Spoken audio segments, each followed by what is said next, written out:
Most of Muhammad's followers are not learned in the Quran and Hadiths to know that Allah, the pagan Arabian supreme rock god of the Kaaba, had in their traditions 3 daughters. Will you please explain to our listeners the facts? Most of the so-called believers are rarely, if ever, taught about the origins of the cult of Muhammad, for the obvious reasons that these revelations would reflect very badly upon their beliefs. As far as the religious and political leaders of Muhammadan Islam are concerned, in their case, ignorance is bliss. Let us now look at the records that we have available regarding this topic. In pre-Islamic days, called the days of ignorance or al-Jahiliyyah, the religious background of the Arabs was pagan and basically animistic. Through wells, trees, stones, caves, springs, and other natural objects, man thought he could make contact with the deity.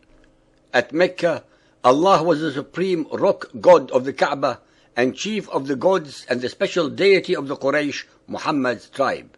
He was similar to Jove, the king of Roman gods. Allah had 3 daughters. Al-Uzza, Venus, most revered of all and pleased with human sacrifices, and represented by the symbol of a star. Al-Manat, the goddess of destiny, and Al-Lat, the goddess of vegetable life, and represented by the symbol of the crescent moon. They acted as intercessors between humans and their father, Allah. The Aus and Khazraj tribe of Medina were the most prominent worshippers of Manat, even though their principal shrines lay north and east of Mecca. Al-Lat and Al-Uzza, Wal-Manat were all worshipped by the Quraysh of Mecca, who paid much reverence to Al-Lat and Al-Uzza, most of all to the latter. The Quraysh were the tribe to which Muhammad belonged, and Ibn al-Kalbi states that before Muhammad began to preach his own message, he himself once offered a white sheep to Al-Uzza as a member among her own worshippers. Al-Uzza was the youngest of the 3 daughters of the pre-Islamic Allah, and the patron goddess of Mecca. She is identified with Venus as the morning star, and her name means the mighty one. She resided in a tree similar to the acacia. Such was the paganism in which Muhammad was reared, and which he later came to believe it was his mission to dispel. Al-Uzza, Al-Lat and Manat, the 3 daughters of Allah, had their sanctuaries in the land which later became the cradle of Muhammadan Islam. In a weak moment, the monotheistic Muhammad was tempted to recognize these powerful deities of Mecca and Medina and make a compromise in their favor.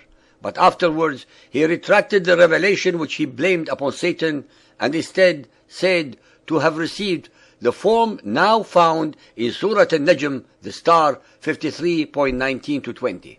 Later theologians explained this case according to the principle of nasikh and mansukh, abrogating and abrogated verses, by means of which Allah revokes and alters the announcements of His will.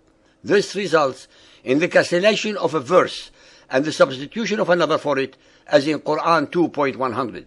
Al-Tabari 6.108. When the Messenger of Allah saw how his tribe turned their backs on him, and was grieved to see them shunning the message he had brought to them from Allah, he longed in his soul that something would come to him from Allah that would reconcile him with his tribe. With his love for his tribe and his eagerness for their welfare, it would have delighted him if some of the difficulties which they made for him could have been smoothed, and he debated with himself and fervently desired such an outcome. Then Allah revealed Surah 53, and when he came to the words, "Have you thought Al-Lat and Al-Uzza and Manat, the third, the other?" Satan cast on his tongue, because of his inner debates and what he desired to bring to his people, the words, "These are the high-flying cranes, verily their intercession is to be hoped for." When the pagan Quraysh heard this, they rejoiced and were happy and delighted at the way in which he had spoken of their gods, and they listened to him, while the Muslims, having complete trust in their Prophet, with respect of the message which he brought to them from Allah, did not suspect him of error, illusion, or mistake. When he came to the prostration, having completed the surah, he prostrated himself, and the Muslims did likewise. The polytheists of the Quraysh and others who were in the Kaaba likewise prostrated themselves because of the reference to their gods which they heard, so that there was no one in the mosque, believer or unbeliever, who did not prostrate himself. Then they all dispersed from the mosque. the Quraysh left delighted at the mention of their gods.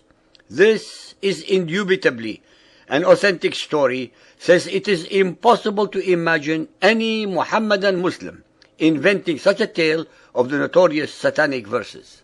What precisely are we to understand by exalted cranes? The Muhammadan authorities were as uncertain about the meaning of Gharaniq as we are. But what they did know was that this was the refrain that the pagan Quraysh used to chant as they circumambulated the Kaaba. Al-Lat, Al-Uzza and Manat, the third, the other. Indeed, these are the exalted Gharaniq.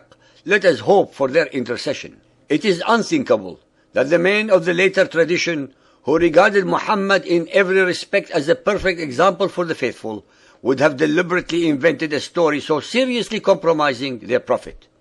We must therefore assume, as the historical kernel of the tradition, that Surah 53 once embodied a different wording, implying acceptance of the pagan conception of the gods, an implication which Muhammad subsequently felt to be incompatible with belief in the one Allah. The renowned Muhammadan expositor Al-Suyuti, in his Asbab al-Nuzul, page 184, states, Muhammad was in Mecca.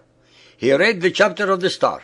When he uttered, "Have you seen Al-Lat, Al-Uzza and the other third, Manat?" Satan instilled in his tongue, "These are the exalted idols, daughters of Allah, whose intercession is hoped." The infidel said that Muhammad had mentioned their gods with good words. Then, when he prostrated, they prostrated too. The great Sunni exegete Ibn Kathir, even though he doubted the veracity of this report, nonetheless had to admit that how the shaitan threw some falsehood into the words of the messenger and how Allah abolished that. وَمَنَات الثَّالِثَةَ الْأُخْرَى, and Manat, the third, the last. And Satan made him utter the words, تِلْكَ الْغَرَانِقَ الْعُلَاء وَإِنَّ شِفْعَتَهُنَّ لَا تُرْتَجَى. These are the exalted idols whose intercession is acceptable to Allah. Bukhari 2.177, narrated by Ibn Abbas. The Prophet prostrated while reciting An-Najm, and with him prostrated the Muslims, the pagans, the jinns, and all human beings.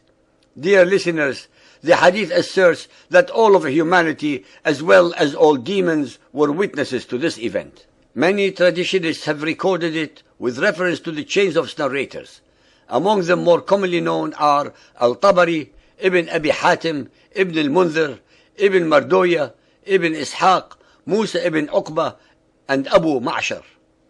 It is all the more strange that Ibn Hajar, a recognized authority on traditions, insists on the truth of this report and says, as we have mentioned above, 3 of his chains of narrators satisfy the conditions requisite for an authentic report.